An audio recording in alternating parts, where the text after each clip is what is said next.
pundok nga gitawag og namunyag. Pundok ni Kristo. Pundok ni Kristo. Gani pundok ni Kristo. So, kung ay mamunyag or mamautismo, na ay mamunyag og mamautismo nga dili ilalom sa pundok ni Kristo diya sa pagtuo, iya sa Dios o iya sa yawa?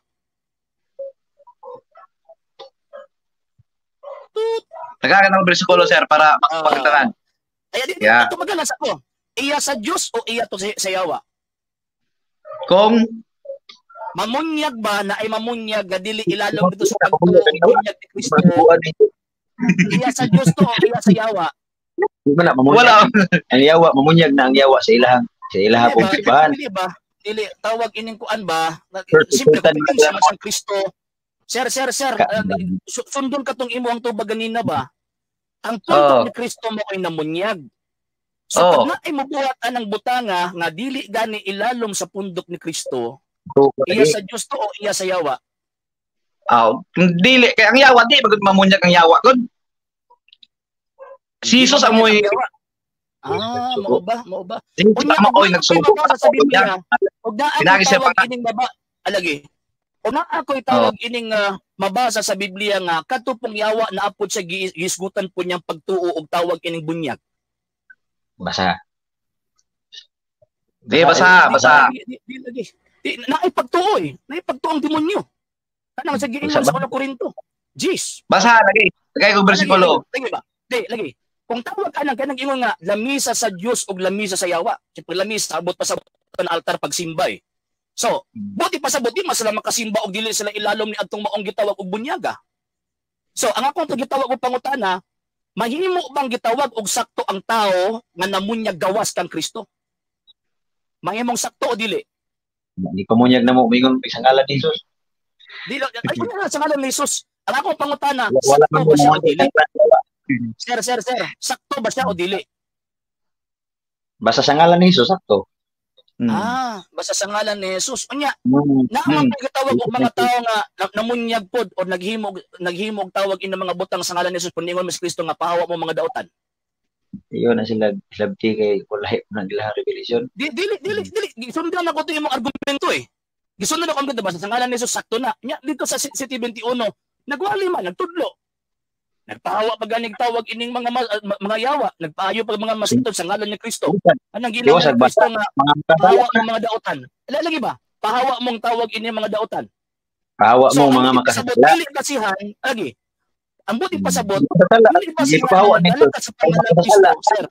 So nagpasabot sir nga dili pasihan nga dala ka sa pangalan ni Kristo tinuod na ka.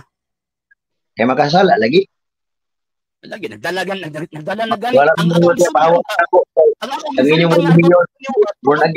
og pangalan, sir. Tungod kay nagdala og pangalan tinuod na mo man inyong gusto, inyong punto. Kay kani nagdala ni pangalan tinuod na mi. Nya naa may nagdala pangalan sa Biblia nga di tinuod. Naghaman ng dalag pangalan niya mga makasala pagyapon palahubog. So ang buti pasabot dili ay basihan nga magdala og pangalan tinuod na ka. Di magkuyog na nagdalag pangalan kunya nagkinabuhi sumala sa sugo ni Jesus. Lagi ba? So dili gid ay basihan lagi, dili lagi basihan nga kung bisan pag nagdala og pangalan nya nagbuhat og tawag anang daotan dili basihan tungalay yang gid tinuod na siya. Basta magbuhat og daotan. Kana bang gitawag og pagpakigupitensya sa Ginoong Jesucristo ug sa iyang mga apostoles buhat nga daotan na o dili? Wala pod pagkigupitensya kay sa ngalan gani ni Jesus. Diba? Buhat ba na nga daotan o dili? Wala lagi nagikumpetensya kay tawag man na sa ngalan. Ayo sa unahin, wa mo ko nag-ingon nga ikaw na. O kamo na. Ang ako pangutana, kini ba magikumpetensya kang Ginoong Jesucristo o sa iyang gitawag mga apostol nga iyang gisugo? Kadtong na bautismo. Kadtong na bautismo. Ba ang ilang gibuhat o dili? Kadto lagi nga nagbautismo, dili sa ngalan ni Jesus. Daotan to. Lagi ba? O sige. So ang buti pasabot na ay na bautismo og daotan lagi. Kanang gitawag og daotan, mga daotan to sila iya sa Dios o iya sa yawa? Diri. Ano ka? Basta mabautismo ka. Di ba? Katong daotan ba na bautismo ba? Na bautismo katong ingon namang daotan ba iya sa Dios o iya to sa yawa? Yang sa may gamit niya ngalan.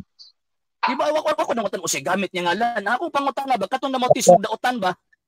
Iya sa Dios o iya sa yawa? Basta gamit siya sa ngalan ni Jesus. Basta ni gamit sa ngalan ni Jesus, why dautan kay gamit pa niya ang ngalan ni Jesus. Dili man ang mo si Jesus man dili man ang tao.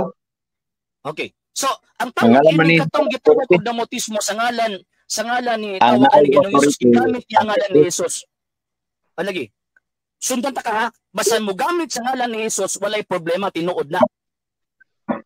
Sakto? Sakto dili. Basta mo may sugo ni Jesus nga unyagi sila sa ngalan sa Amahan, Sa sa Amahan, Anak, ug sa Anak. Espiritu.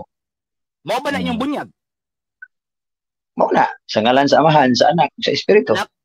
Mao na inyong bunyag. Oo. Sure gyud ka? Mo na sa Pentecostal Church? Wa. Kaya mo man Sa ngalan ni ipagsuko ni Jesus, sa ngalan sa Amahan, Anak, Espiritu Santo. sa ngalan ni Jesus. Mao na tanan. Dili mao ang gisulti. Buko! Buko! Okay. Ang tawag ng United Pentecostal, ang bunyag sa ngalan ni Jesus. Dili sa ngalan sa Amahan, Anak, o Espiritu Santo. Mao na